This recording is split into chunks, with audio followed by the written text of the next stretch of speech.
नमस्ते दोस्तों।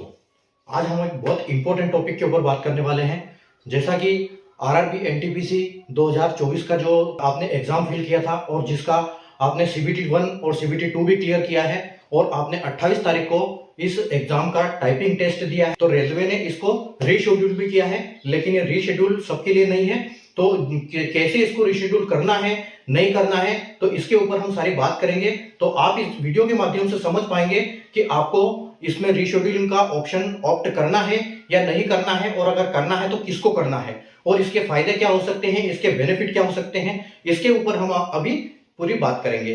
तो आप वीडियो को लास्ट तक देखिए, चैनल को सब्सक्राइब करके रखिए और बेल आइकन को ऑल पे प्रेस करके रखिए, ताकि आने वाली सारी वीडियो की इंपॉर्टेंट वीडियो की नोटिफिकेशन आपको मिल पाए और आप समझ पाओ कि एग्जाम की अगर तैयारी करते हैं तो हमको किस किस चीजों पे ध्यान देना। इस टाइप के वीडियो बनाता रहता हूं और आपको इसकी नॉलेज मिलती रहेगी और आप इस हर चीज से अपडेट रहोगे। तो आज अभी हम बात करते हैं कि जो आपने 28 तारीख को जो एग्जाम दिया था आपने टाइपिंग का, तो टाइपिंग आपकी हो गई है, कैसी हुई है। तो इसके ऊपर बहुत बच्चों का रिप्रेजेंटेशन आया था कि हमारी अच्छी टाइपिंग नहीं हुई है। तो इसके कारण क्या है, क्यों अच्छी नहीं हुई है टाइपिंग और क्यों इसको रेलवे ने रीशेड्यूल किया हुआ है, हम इसके ऊपर पूरी अभी चर्चा करेंगे। तो वीडियो को पूरे स्किप मत कीजिए, वीडियो को पूरे ध्यान से देखिए। तो अगर हम बात करते हैं, रेलवे ने जो 28 को एग्जाम हुई थी और उसके रिगार्डिंग 30 तारीख को उसने एक नोटिस जारी किया है। ठीक है, तो रेलवे यहाँ पर आरआरबी बोलता है कि representations have been received from many candidates that their performance got impacted is an affect to complete the paragraph. It is clarified that, ये उसने क्लैरिफाई कर दिया है कि that transcripts of all candidates will be evaluated irrespective of fact whether they could complete the paragraph or not। ठीक है, तो यहाँ उसने ये बात क्लियर कर दी है रेलवे ने कि जितना आपने टाइप किया है आपका पूरा पैराग्राफ जो है इवैल्यूएट होगा, चाहे आपने पूरा टाइप किया है या पूरा नहीं किया है। ठीक है, तो जो पहले उस नोटिस में उन्होंने बोला था कि जो हम 300 वर्ड जो टाइप नहीं करेगा, पूरा पैराग्राफ कंप्लीट नहीं करेगा, उसको इवैल्यूएट करेंगे। तो यहाँ उसने बात क्लियर कर दी है कि इवैल्यूएट वो सबका करेगा, चाहे आपने 300 वर्ड किए हैं या पूरा पैराग्राफ किया है या नहीं किया है। ठीक है, ये पहले पैरा में उसने क्लियर कर दिया है। तो मैंने भी उस टाइपिंग टेस्ट को दिया है उस दिन। ठीक है, तो मैं आपको उसके हिसाब से बताऊंगा, क्योंकि मैंने टाइपिंग अपनी अच्छी प्रैक्टिस करी थी और मैंने 2191 वर्ड यानी कि 2200 के आसपास मैंने वर्ड उसमें पूरे टाइप किए हैं, वर्ड नहीं सॉरी कीवर्ड टाइप किए हुए। मैं कैसे जज करता हूं कि किस हिसाब से रेलवे उसको ये करेगा, आप उसको बेहतर तरीके से समझ पाओगे जब मैं आपको डिटेल में समझाऊंगा। ठीक है, तो हम उसको समझेंगे कि कितने वर्ड आपने टाइप किए हैं। आप इस वीडियो के लास्ट में आप ये समझ पाएंगे कि आपको टाइपिंग का ऑप्ट चूज करना है नहीं करना है। ठीक है, तो जैसे कि हमने जो उस टाइपिंग को देखा था, तो टाइपिंग क्या है, पूरी जो पूरा इंटरफेस आ रहा था वो उसके 3 स्क्रॉल में पूरा आ रहा था। ठीक है, अगर हम उसकी बात करें कि यहां पर आप समझ सकते हो कि जैसे ये एक आपका स्क्रीन था, ठीक, ये आपका यहां पर एक स्क्रीन था, उसको जब आपने इतना टाइप किया, फिर आपका स्क्रॉल आपने दोबारा किया तो आपको इतना मिला। ठीक है, फिर आपने उसको ये टाइप किया और फिर आपने उसको इतना और टाइप किया, यानी कि जो पूरा पैराग्राफ था उसका, ठीक है, उसके जो पैराग्राफ थे, ये मैंने भी देखा है 1800 वर्ड के आसपास, 1800 कीवर्ड उसमें थे पूरे पैराग्राफ में। तो अगर हम उसकी बात समझ पाएंगे 1800 के आसपास इन तीन में जो 3 इंटरफेस हुए थे उसमें 1800 कीवर्ड, 1800 आपके की ये आ रहे हैं। ठीक है, तो उसको अगर हम इसको 3 से डिवाइड करते हैं, इस 3 से अगर हम उसको डिवाइड करते हैं, तो यानी कि अगर हम एक इंटरफेस की बात करें तो उसमें 600 कीज आ जाएगी। ठीक है, तो 600 की स्ट्रोक उसमें आ जाएंगे अगर पूरा पैराग्राफ 1800 का है। और अगर हम तीनों को डिवाइड करेंगे, क्योंकि एग्जैक्ट तीन फेस में वो डिवाइड, 3 इंटरफेस में वो डिवाइड हो रहा था, तो उसको हम 3 से डिवाइड करेंगे तो हमको पता लगेगा कि एक में 6 आ रहा था। और उसमें मैंने यहाँ पर ये भी चीज नोटिस करी थी कि जो एक पैराग्राफ था उसमें 6 लाइन थी। ठीक है, तो अगर हम बात करें कि इसमें कितनी लाइनें थी, तो 1 2 3 4 5 और 6। ठीक है, उसी प्रकार यहां पर भी 1 2 3 4 5 6, उसी प्रकार 1 2 3 4 5 6। ठीक है, तो ये 6 लाइन तीनों इंटरफेस में थी। ठीक है, तो अब हम इसको बोल सकते हैं कि जो हमारी एक लाइन थी, हमारी एक लाइन में कितने वर्ड थे, अगर एक में कितने थे 600, यानी कि 600 आपके की स्ट्रोक यहां पर थे, 600 आपके की स्ट्रोक यहां पर थे और 600 की स्ट्रोक यहां पर थे। ठीक है, और अगर हम इस लाइन के हिसाब से इनको अगर डिवाइड करते हैं तो ये हमारे पास कितनी आएगी, ये आएगी 100 यानी कि अगर एक लाइन की हम बात करें तो यहाँ पर 100 की स्ट्रोक एक लाइन में थे।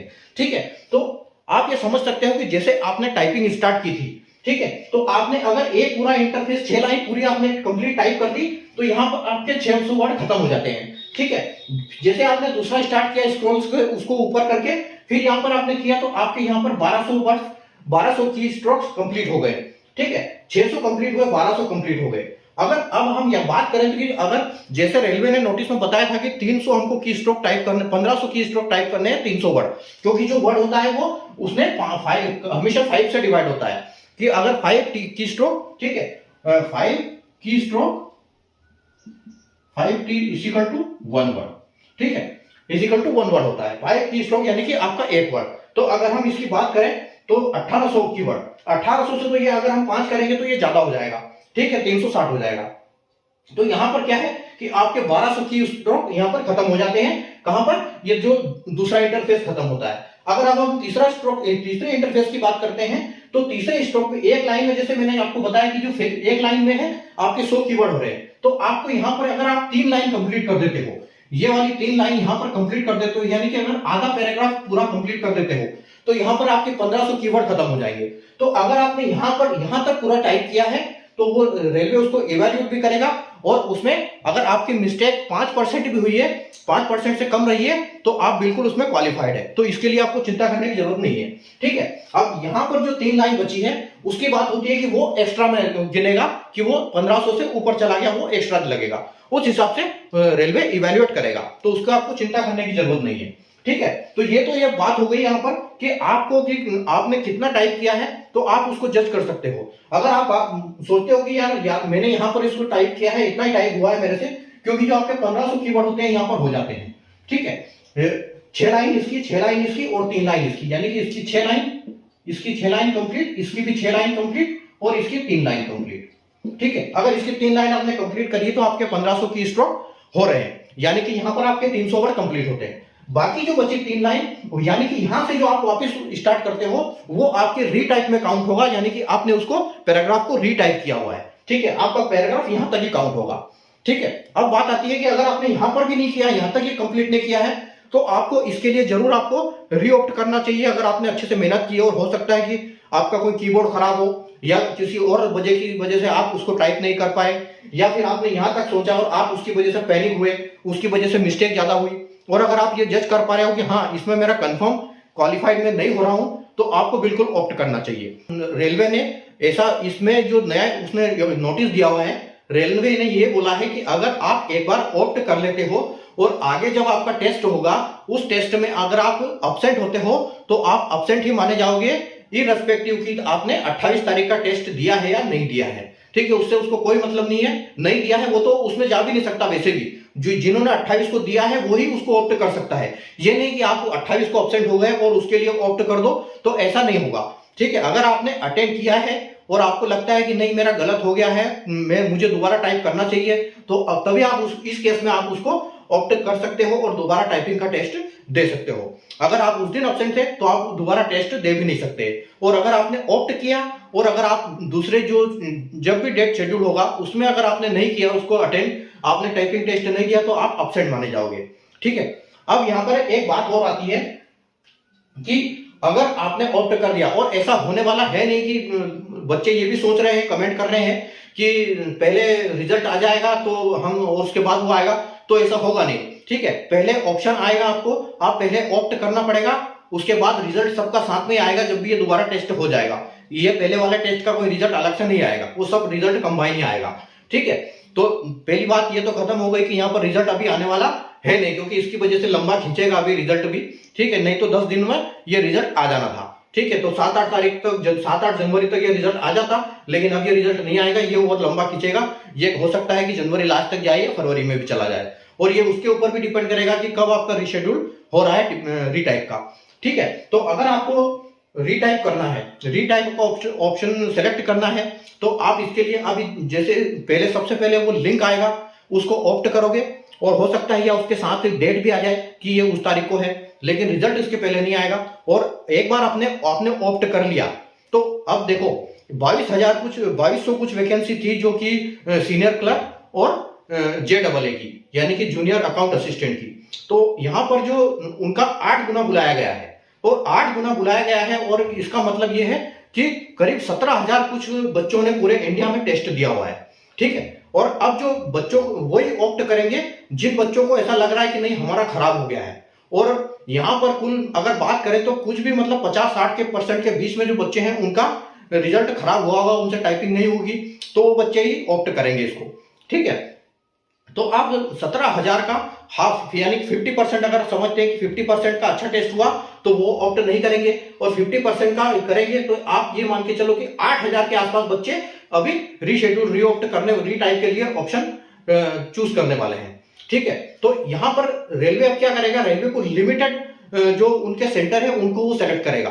ठीक है, ऐसा नहीं कि 2 बच्चों यहाँ है तो 2-3 बच्चे वहां है, ऐसा कुछ होने वाला है नहीं, क्योंकि वो पूरे एक जगह पे वो कंडक्ट करवाएगा ज्यादा से ज्यादा बच्चों की संख्या को। इसका एक ये भी आपको मिल सकता है कि आप हो सकता है कि आप मुंबई में टेस्ट दे दिया थे आपने, लेकिन अब आपको कोलकाता जाना पड़े, या फिर कोलकाता का बच्चा मुंबई आएगा, चाहे वो केरला जा सकता है या फिर ऊपर नॉर्थ में कभी जा सकता है। तो रेलवे कितनी भी दूर भेज सकता है, उसमें आपको फिर मना भी नहीं कर सकते। अगर आपने एक बार ऑप्ट कर दिया तो, एक बार ऑप्ट कर दिया तो रेलवे उसको कहां भी भेजे, वो आपको जाना है, अटेंड करना है और टाइप देना है, टाइपिंग देना है, चाहे कुछ भी हो। और ऐसी कोई जरूरी नहीं है कि इस बार आपको कीबोर्ड अच्छा मिल गया तो अगली बार कीबोर्ड आपको जो है कीबोर्ड आपको खराब मिल सकता है। ठीक है, खराब कीबोर्ड, हार्ड कीबोर्ड मिलेगा, तो ऐसा भी हो सकता है। तो कंडीशन वहां पर भी बनेगी कि पास होना है कि फेल होना है, पास हो सकते हैं या फेल हो सकते हैं, कुछ भी हो सकते हैं। तो जो आप जब ऑप्ट करते हो तो इसके लिए सोच समझ के ऑप्ट करना है कि अगर आपको लगता है कि नहीं मैंने ध्यान से किया है और मेरी अगर यहां तक लाइन हो रही है 1500 तक, अगर आपने यहां तक ध्यान से किया है तो आप ऑप्ट बिल्कुल सोच समझ के कीजिएगा, क्योंकि तभी आप सेफ हो। नहीं तो हो सकता है कि आगे आप ऐसी जगह पे हो, और ये भी हो सकता है कि भविष्य में आने वाली CGL मेंस होने वाली 18-19 तारीख को और भी एग्जाम होने वाले हैं, तो वो इस डेट को अगर वो ये फिक्स हो जाती है टाइपिंग, अगर उसके साथ क्लैश कर जाती तो फिर और दिक्कत हो जाएगी, फिर आपको मुश्किल हो जाएगी कि आप इधर अटेंड करेंगे इधर अटेंड करें, फिर आप ये नहीं कर पाओगे। तो सोच समझ के अगर आपका जो पेपर है वो अच्छा हुआ है, टाइपिंग अच्छी हुई है और आपको लगता है कि नहीं मेरा हो जाएगा, ठीक है, तो आप बिल्कुल उसको चूज मत करिए ऑप्ट को, उसको स्टैंड एंड गुड रखिए। जो अपना टेस्ट 28 तारीख को हो गया उसको आराम से रखिए और अपना उसका इंतजार कीजिए, क्योंकि आगे कुछ भी हो सकता है। आपको कितनी दूर सेंटर मिले, क्योंकि इस बार भी सेंटर बच्चे 600 किलोमीटर दूर तक से बच्चे आए हुए हैं। ठीक है, तो हो सकता है कि आपको इस बार आपको लंबा जाना पड़े, तो वो ध्यान में रख के अपना ऑप्शन चूज कीजिए। ठीक है, तो बाकी ये जो मैंने बताया आपको, इस हिसाब से आपको देखना है कि आपके जो 3 इंटरफेस थे उस 3 इंटरफेस में आप कहां तक पहुंचे, क्योंकि मैंने उसको जैसे 6 लाइन टाइप करी, सीधा पकड़ के जैसे वो छठी वाली लाइन को ऊपर किया, 7वीं लाइन को यहां रखा तो फिर 6 लाइन आई, फिर उसके बाद 12वीं लाइन को ऊपर किया तो यहाँ 13वीं लाइन आई। ठीक है, तो मैंने उस पैराग्राफ को पूरा टाइप भी किया है और यहां से भी मैंने 4 लाइन टाइप करी है, तभी मेरे जो कीवर्ड आए हैं वो 2200 कीवर्ड 2200 की स्ट्रोक मैंने पूरा टाइप किया हुआ है यहाँ पर। ठीक है, तो मैंने उसको रिटाइप बिल्कुल किया है, तो इसमें कोई दिक्कत नहीं है। बाकी अगर आपने यहां से ऊपर तक आपने किया है और अगर यहां तक थोड़ी बहुत आपकी मिस्टेक भी है तो चलेगी, कोई दिक्कत नहीं, 5% के अंडर मिस्टेक में कोई दिक्कत नहीं है। ठीक है, तो इसीलिए सोच समझ के एक बार अपना ऑप्शन सेलेक्ट करें तो और अपना टेस्ट दे। बाकी मेरे तरफ से ऑल द बेस्ट। आपके लिए अगर रिटाइप आप चूज करते हैं तो, और चैनल को सब्सक्राइब करके रखें, क्योंकि इस चैनल पे मैं इसी वीडियो आपको बताता रहता हूं, और यहाँ पर आपको जो इंपॉर्टेंट क्वेश्चंस होते हैं जो SSC CGL बैंकिंग किसी भी एग्जाम के, तो मैं आपको इंपॉर्टेंट क्वेश्चन करवाता रहता हूँ। ठीक है, तो आप चैनल को सब्सक्राइब करके बेल आइकन को ऑल पर प्रेस करके रखिए, और जैसे सोच समझ के अपना रिटाइप को शेड्यूल कीजिए। Thank you.